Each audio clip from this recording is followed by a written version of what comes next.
Power beyond belief. Luxury beyond imagination. Mummies beyond description. Riches beyond fabulous.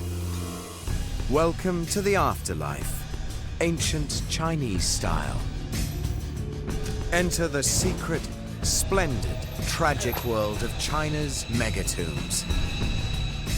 Man-made mountains that once proclaimed the might of emperors and brought dynasties to their knees.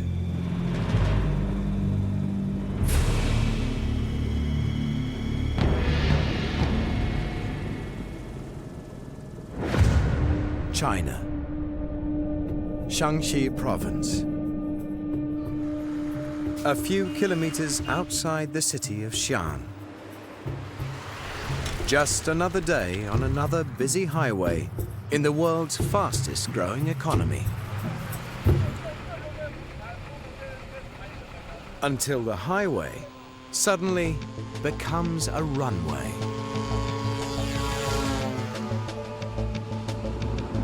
Over the next 45 minutes, a team of experts steers a small drone aircraft over Shaanxi's farmlands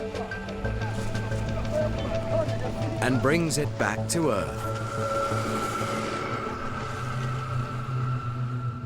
Retrieving its precious payload. Images of an astonishing world. A world of mega marvels. Hundreds of earthen mounds rising above the farmlands near Xi'an. Some merely large, others gigantic.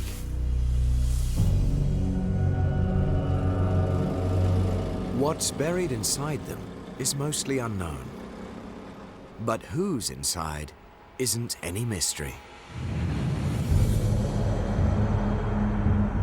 These are the tombs of emperors, generals, lords and ladies, some of the richest and most powerful people who ever lived on Earth.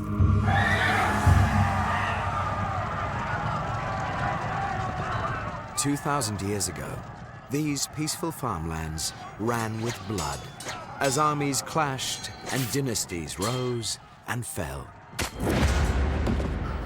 They rang with music and laughter as China's nobility reveled in all life's pleasures.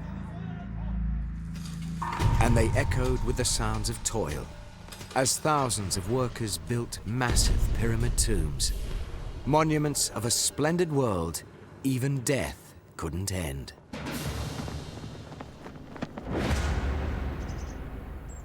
These tombs were symbols of power, they were symbols of wealth, they were symbols of political legitimacy.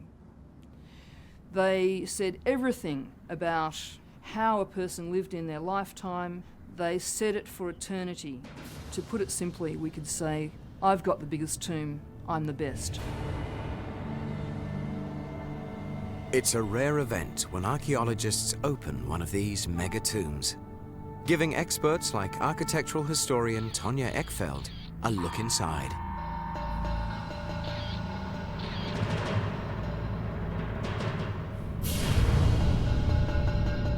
So many mysteries still lie beneath the earth. But one thing is clear.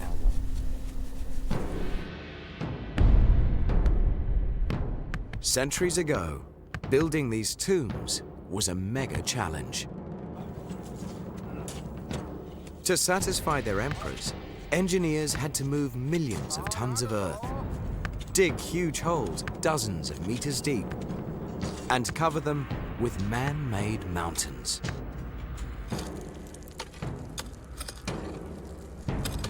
How did they do it? Today, the Earth is yielding a terrible secret. The tragic price of building these monuments to glory. A price paid in suffering and blood. A price the Chinese people often refuse to pay. For nearly 1,000 years, these massive engineering projects helped create powerful dynasties. But they also helped destroy them. And one tomb was the greatest and the most destructive of them all. The year is 246 BC. China doesn't exist. Instead, 7 small kingdoms fight each other for supremacy.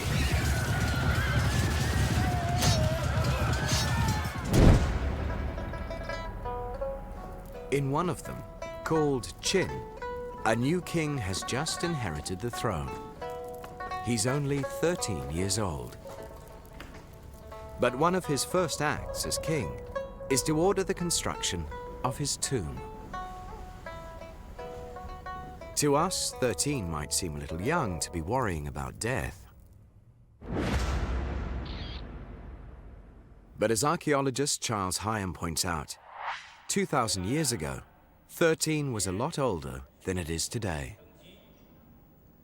Who can tell how long he would live? Some people were dying in their 20s or 30s, and therefore it was vital for him to ensure his immortality immediately.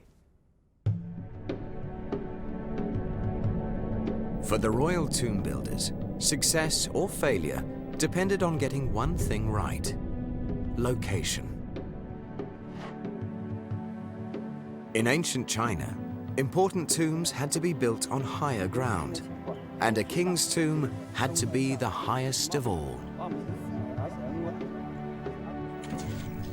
But building on high ground was no guarantee of success, unless workers could easily dig it dozens of meters deep. The tomb builders picked a site 89 kilometers from the royal capital, on the slopes of a mountain called Mount Li. What they probably didn't know was that the tomb they were about to build would be one of the greatest tombs ever built on Earth.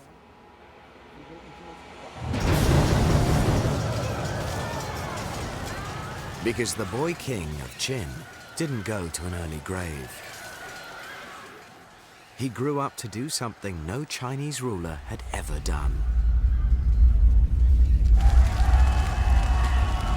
He crushed his rivals in a series of brutal wars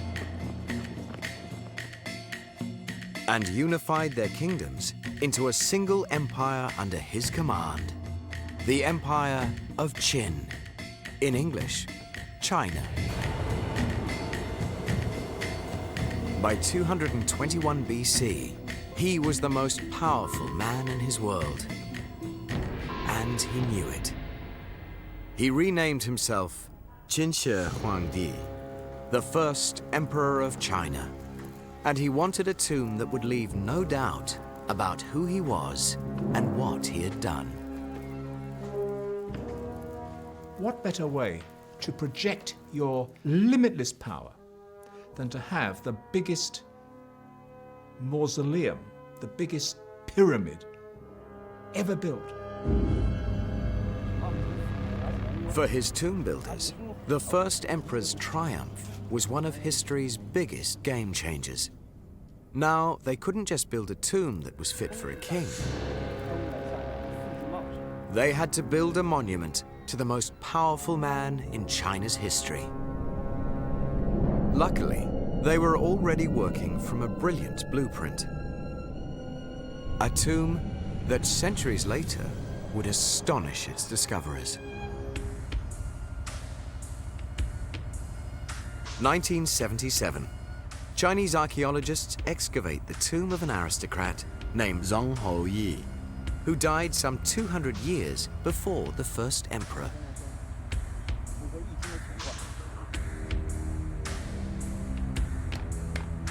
It was a tomb unlike any ever found in China.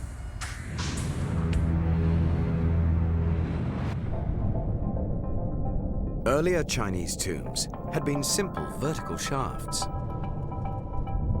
But Zhong Houyi's tomb was an underground palace, divided into chambers with holes in their walls and the coffin. so that his soul could roam at will through his eternal mansion. 200 years before the first emperor's tomb, we have a whole new concept, and that concept is this, that you don't just have a tomb, you have a palace, an underground set of chambers, each one to its own purpose, within which the dead would live in perpetuity. These great and powerful men would live on after death, and their tombs would need to satisfy all their requirements. Zhang Houyi's afterlife required a complete orchestra and almost 10 tons of exquisite bronze serving vessels.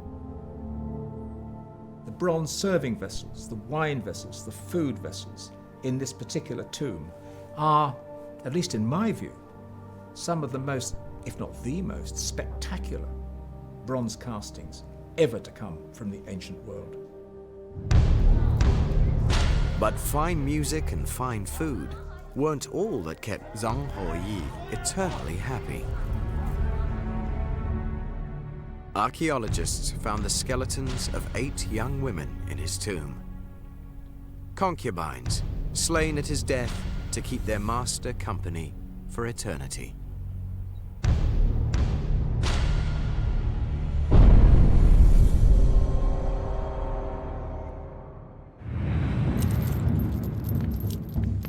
Some 2 centuries after the death of Zhang Houyi, engineers began building the first emperor's tomb. China's greatest underground palace.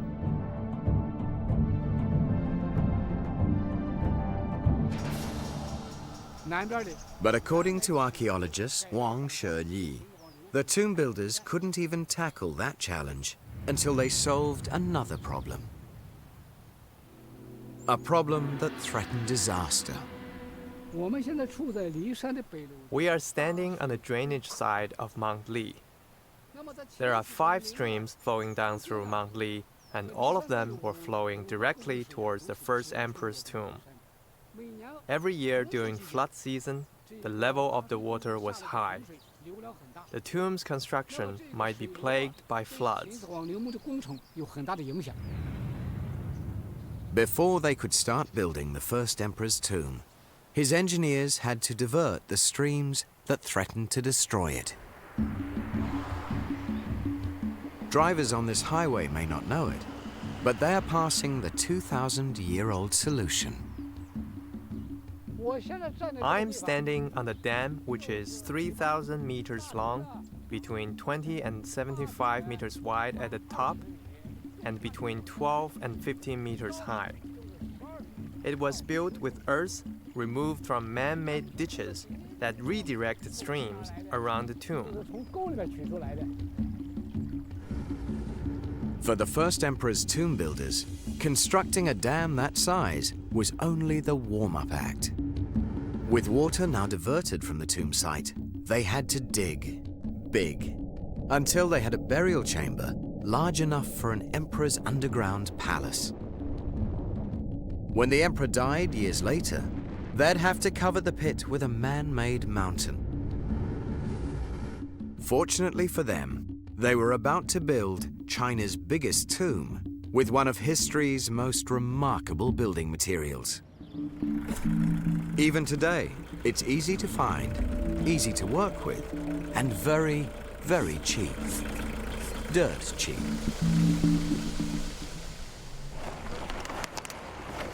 On New Zealand's North Island, engineering student John Cheer and his team are building a house. But this house isn't made of brick or wood or stone. It's made of dirt. That's right, dirt. Just control it very carefully. If you ram it softly first, you'll get it down a little bit. John and his crew are part of a worldwide movement of 21st century builders who think that turning the earth under our feet into roofs over our heads is a great way to go. It might look like ordinary dirt, but it's actually a very strong material.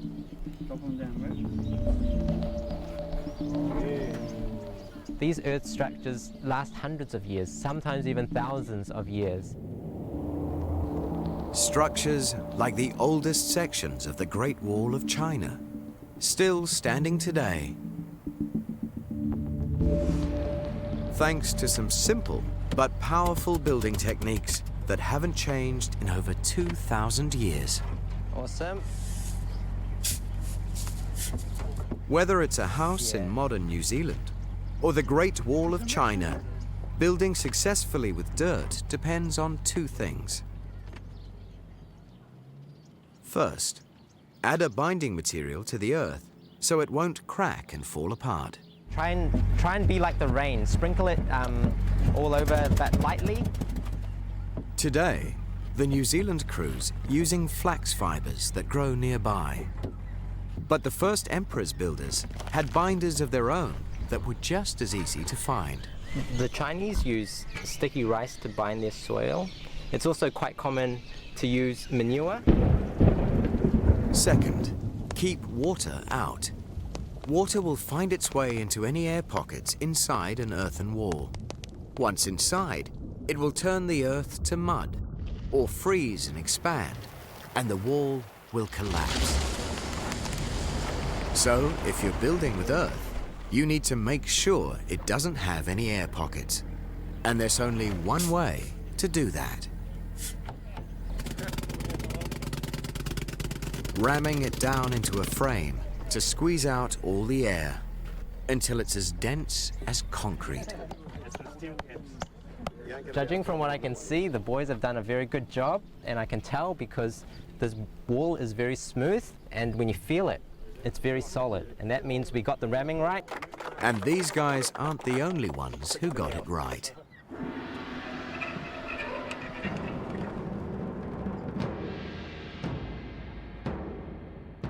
In Xi'an, archaeologists are excavating the tomb of an ancient Chinese general. Its rammed earth walls are nearly 2,000 years old and still going strong. The secret of this rammed earth construction is to build it up in small layers and pound it very, very thoroughly until it becomes extremely hard. That way, it becomes very, very stable. This wall shows the rammed earth construction. What we see here are many, many layers, perhaps 25 or 30, just in this small part of wall that have been marked out by the archaeologist, each one showing a layer of rammed earth. It would have taken hundreds of men many months to complete the whole tomb using this method of rammed earth construction. To knock on it, it's almost as hard as concrete.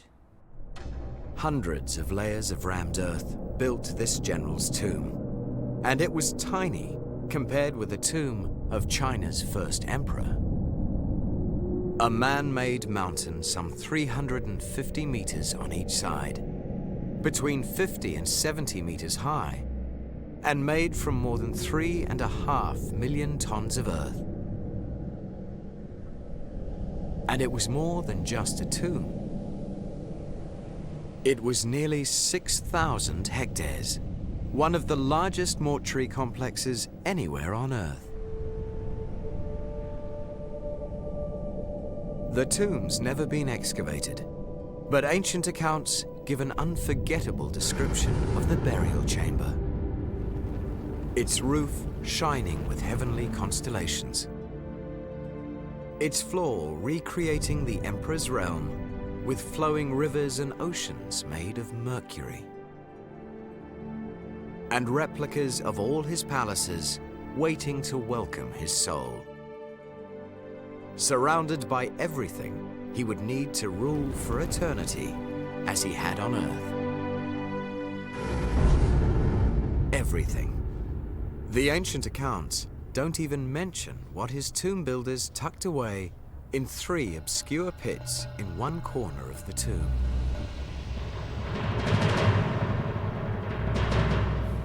An army of clay, 8,000 strong, the now famous terracotta warriors.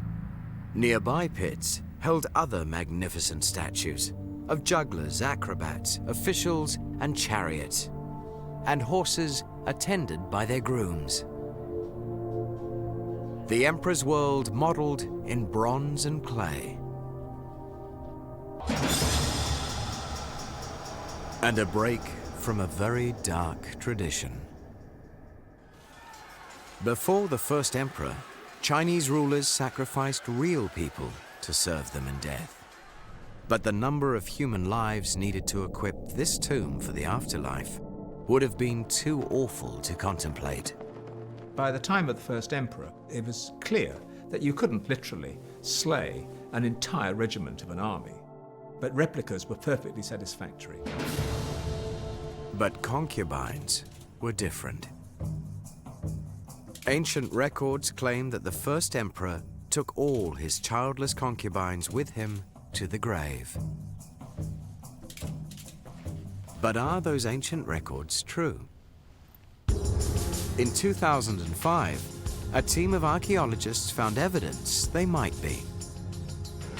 They discovered the outlines of a huge 80 by 50 meter chamber inside the mound, surrounded by a stone wall nearly 150 meters long and 125 meters wide.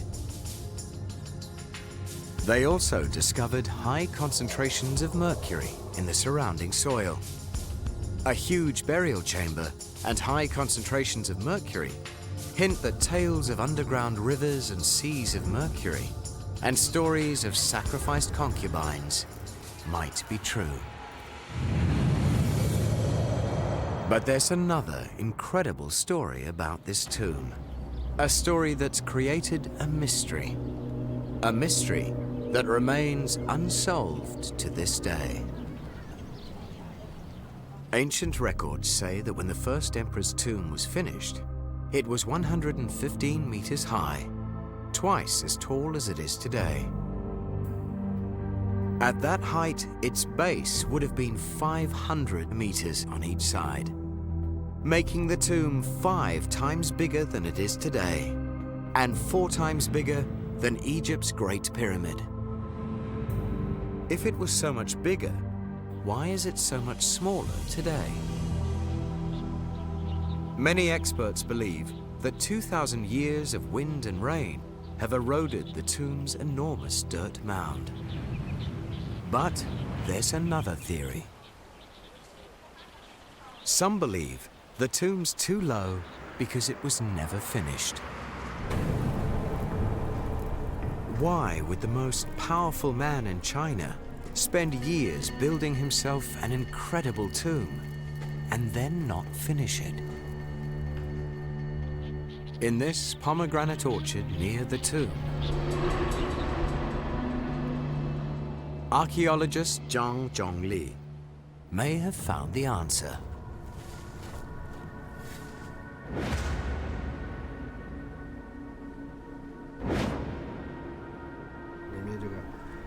There are huge numbers of bones here. This one is either a thigh or a shin. There is a scalp over here. You can even see teeth here. So the body lies this way. The first emperor's tomb wasn't just built with tons of cheap dirt. It was also built with thousands of cheap human lives. We cannot tell how many skeletons are here. They're all mixed together. I think there's one here and another over here. The bodies are not placed in any order.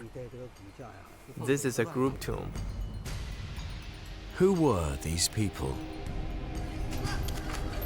Their modern portraits are nearby. When he unified all of China, the first emperor acquired the biggest labor force in Chinese history.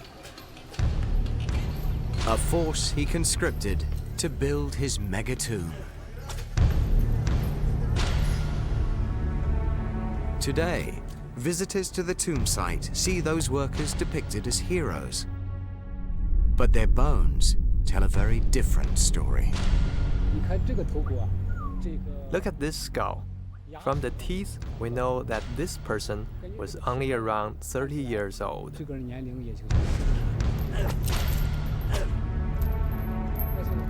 But he died because of intense work and difficult working conditions. Even for strong young men in the prime of life, building the first emperor's tomb was a living hell. Tomb workers labored from dawn to dusk. Worked to exhaustion, deprived of food and sleep, thousands succumbed to miserable deaths. After any worker died, his body was thrown in a burial ground rather than in a personal grave. The bones were piled up more than 10 centimeters high. The terracotta warriors were buried with more consideration and dignity than the workers who were worked to death. Archaeologists have found most of these workers tossed into pits without proper burial. But one group of shackled, broken men was interred in graves and buried with tiles listing each man's name and hometown. What made these men different? The answer deepens the tragedy. The dead laborers came from different backgrounds. Those who could afford to carve their names on tiles had a higher social status. They came here to repay their debts. Impoverished debtors suffered side by side with criminals and slaves. Even ordinary citizens had to give 1 year of their lives to building the tomb. But many worked far longer. The first emperor could give any reason to keep citizens working. So many citizens couldn't go back to their normal lives. The first emperor's tomb is entirely impressive. It's wonderful, it's innovative, it's inspirational. The tomb is also shocking because of the human suffering it caused. The tomb's horrific toll in human labor wasn't its only cost. No Chinese ruler had ever spent so much money on his tomb. In the end, the price was too high. The first emperor died in 210 BC. The next year, China's exhausted people rose in revolt. 3 years later, his successor was murdered, and his dynasty ended after only 15 years. In the chaos that followed the emperor's death, his tomb may never have been finished. And that might explain why it isn't as tall as it's supposed to be. The tomb built to proclaim an omnipotent dynasty helped destroy it in a single lifetime. But the first emperor's great achievement, a unified China, never fell apart. New rulers would inherit his empire and struggle with a seemingly impossible challenge: how to build great tombs without destroying their dynasties.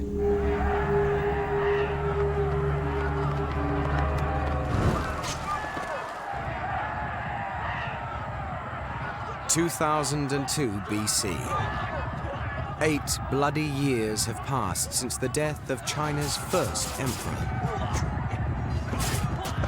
A peasant leader defeats rival armies and founds China's next imperial dynasty, the Han. The manner of government of the Han was far less abrasive, far less dramatic, and far less of the harshness that is to be found with the totalitarian approach of the first emperor. But the first emperor still haunts the new dynasty. His massive tomb dominates the landscape, demanding to be equaled by anyone claiming to succeed him. The first Han Emperor also wanted a tomb which would serve as a monument equally impressive to that of the first emperor. The dilemma for him was how to do this without also causing hardship to the people. Generations of Han emperors would read that riddle, building a line of gigantic tombs just north of their imperial capital. And that location was no accident. 2,000 years ago, these tombs stood between the Han Empire and its most terrifying enemy, the Huns. Year after year, the murderous nomads swept down from the northern steppes, plundering China's wealth.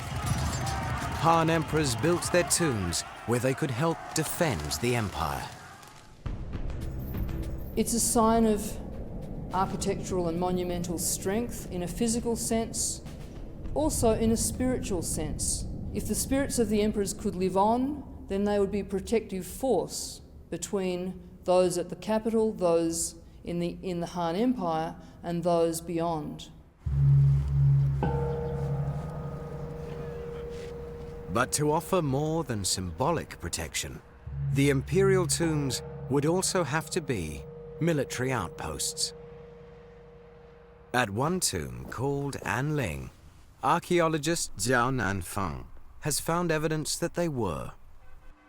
Across the road, a modern village still boasts rammed earth walls built during the Han Dynasty, when this village was Anling's fortified tomb town. West of where I'm standing is Anling's tomb town.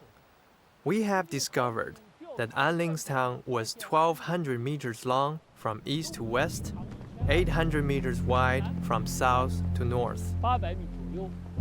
In Han times, Anling's tombtown was home to 100,000 people who helped build and maintain the imperial tomb.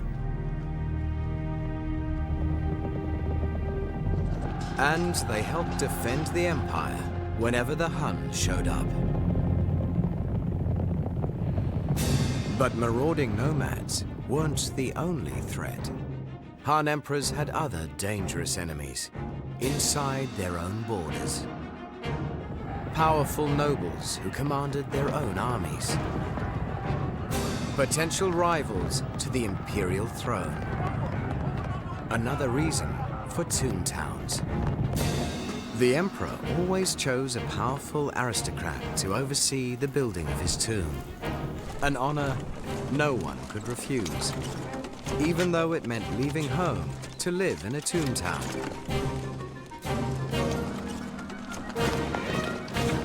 In return, the tombtown was excused from paying taxes. But the emperor got the best of the bargain by separating rivals from their power base at home. By moving these local strongmen close to the capital, the emperor could control them. The local lords lost their power, and the emperor's power grew. The size of imperial Han tombs hints at magnificent burials inside. But that's something we may never know, because no archaeologist has ever excavated a Han emperor's tomb. These are great ancestors of the Chinese people. Is it right and proper to get into and to excavate and to find out more when they should, in fact, be left as they would have wished themselves, in peace, in perpetuity? Well, this is a very interesting dilemma. But archaeologists have opened the tombs of royal Han princes. Inside, they've found an astonishing world, built for an afterlife beyond imagination. Some 850 kilometers from the imperial tombs at Xi'an lies the modern city of Suzhou. During the Han Dynasty, this place was ruled by the emperor's relatives.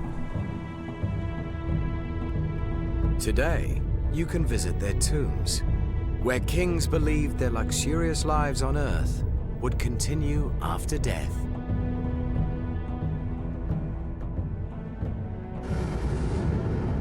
One tomb, called Beidongshan, was a reproduction of an earthly palace built inside a hill, complete with a kitchen, pantries, washrooms, everything a dead king would need to party on in his accustomed style.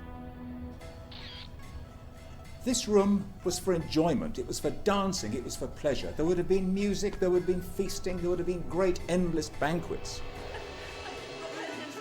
And it was here to entertain the dead prince in perpetuity.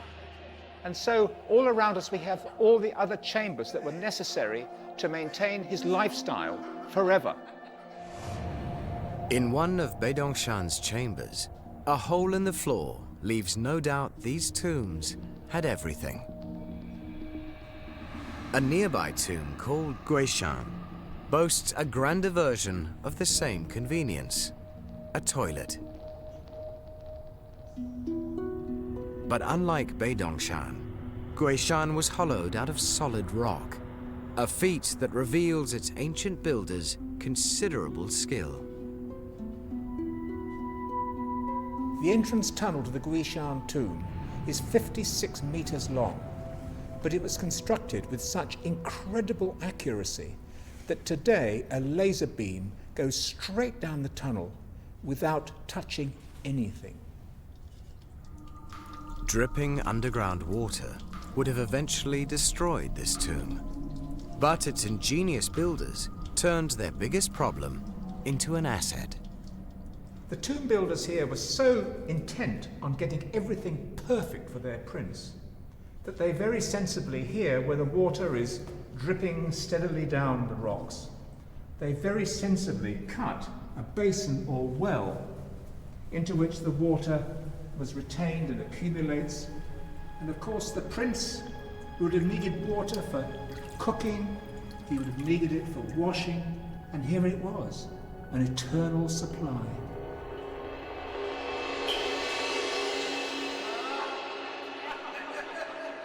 But to properly enjoy the afterlife, a king needed more than just the perfect tomb.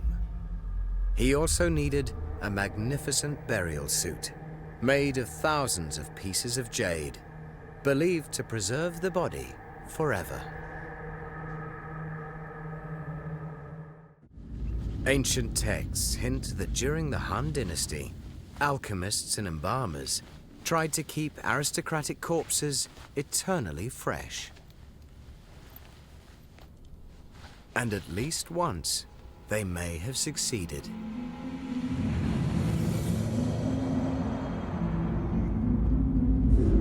In 1971, workers digging a tunnel in the Chinese city of Changsha made one of the most incredible archaeological discoveries of all time. A tomb built in the 2nd century BC at the time of the Han Dynasty. Fully equipped with model servants, musical instruments, and baskets of food for the eternal enjoyment of the dead. But none of those treasures compared to what archaeologists found inside the coffin. The body of a noblewoman named Xin Jue. Xin Jue had died more than 100 years before the birth of Jesus. But incredibly, her body was so well preserved that Chinese pathologists could autopsy it like a freshly dead corpse. No one can explain how Xin Jue became one of the best preserved mummies ever found. But some believe her tomb builders had engineered her amazing preservation. Dead bodies decay faster when they're exposed to air and water in the grave. But Xin Jue's embalmers buried her in a tomb 20 meters deep, wrapped her body tightly in 20 layers of silk,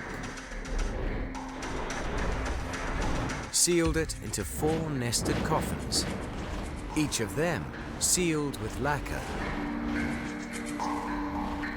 and surrounded her wooden burial chamber with 1.5 meters of charcoal and over 1 meter of dense white clay. All that would have kept air and water away from her corpse, proof to some experts that Xin Jue's tomb was purpose-built to preserve her body. But the Han also surrounded tombs with loose stones and gravel. Because air and water weren't the only tomb invaders. In ancient China, grave robbers were the ultimate threat to a happy afterlife.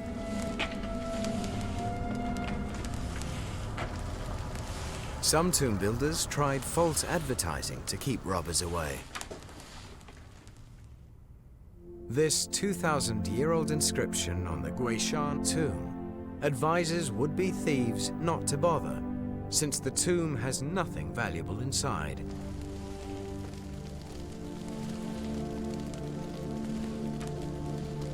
It didn't work. Guishan was robbed anyway. According to archaeologist Zhang Jianyin, loose stones and gravel were a much better way to foil tomb robbers, simply because the robbers couldn't dig through them. When robbers tried to dig a hole, the sand and stones would collapse and keep falling down, so they couldn't keep digging. This is a burglar-proof method. But that wasn't the only way the Han discouraged tomb robbers. This army of clay soldiers, found in a Han general's tomb, is striking evidence of a downsized afterlife. These troops were doll-sized compared to the first emperor's life-size terracotta army. And their weapons were toys, unlike the real weapons the terracotta warriors held. What we see here is that the ruling class have learnt a lot about how to be a wise ruler. There was not that degree of wastefulness that we saw in the Qin period. Han Dynasty tombs cost less money than the first emperor's massive mausoleum.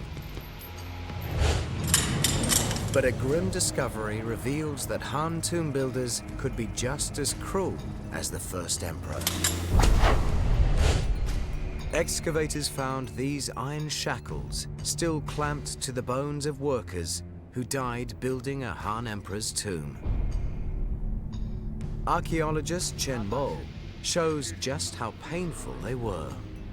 The two round ones are worn on the wrists and are very similar to handcuffs.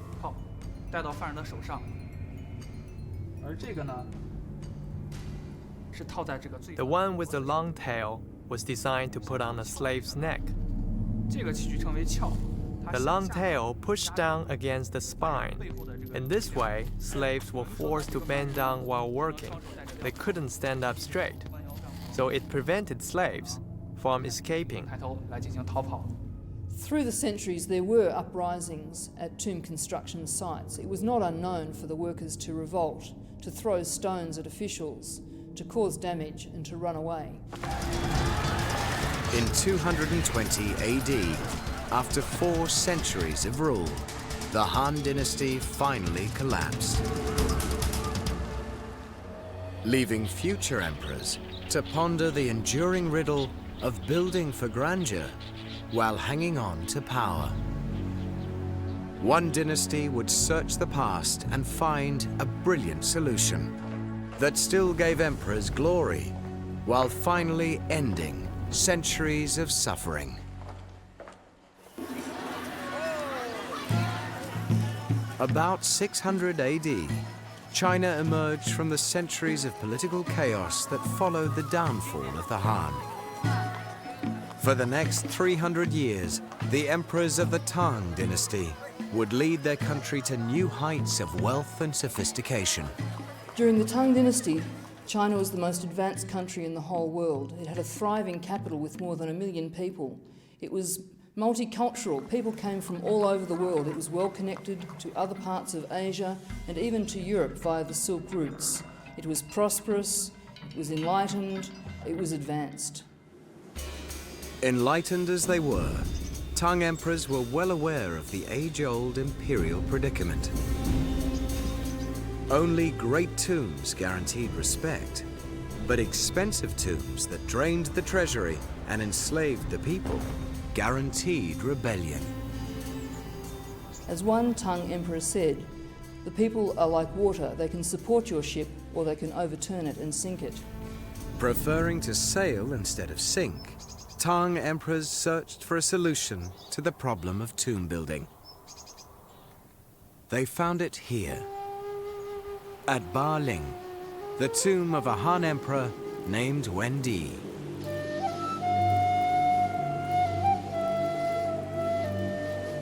Appalled by tomb building's huge cost and the terrible suffering it caused, Wendi decreed that his tomb would be different.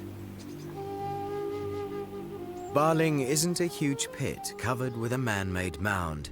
Instead, Wendi ordered his engineers to tunnel a shaft into a mountain. It was easy, it was cheap, and it found grandeur in nature instead of building it on the backs of slaves. A great emperor should have a very high and big mound on his tomb. But the problem disappears when it comes to a mountain tomb. The only thing to do is to dig a shaft. Digging a shaft only needs dozens of people, while constructing a mound would need at least tens of thousands of people.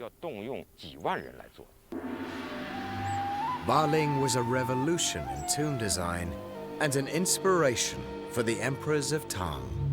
Emperor Wen to the Tang emperors stood out as a wise and enlightened emperor who cared for his people and used common sense in the exercise of his rule.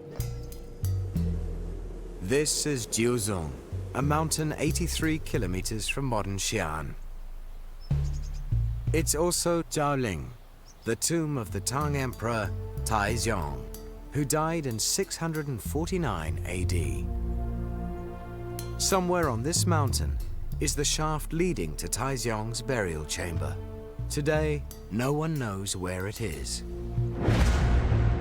Ancient records say that Taizong's engineers built a plank road up the sheer face of Jiuzhong Mountain so they could dig the emperor's tomb where it could never be found. We can't explore the lost tomb of Emperor Taizong, but we can enter the nearby tomb of his beloved daughter, Changle, who died in 643 AD at the age of 23. Princess Changle went to a Tang-style eternity, significantly downsized from the luxurious afterlives of dynasties past. No life-size armies of clay attended her, only small figurines. And no kitchens, banquet rooms, and toilets awaited her. Only paintings of the earthly life she would still enjoy in death. There were rules about how many figurines could be buried. 50 was 70. And how big figurines could be made. 40 centimeters or 50 centimeters. Different standards applied to different classes of people. The Tang emperors were well aware that tombs would be robbed. Therefore, they saw that it would be wasteful to inter valuable objects in tombs. This meant that tombs would be less attractive to tomb robbers, remain undisturbed, and for the spirit, there could be an undisturbed afterlife.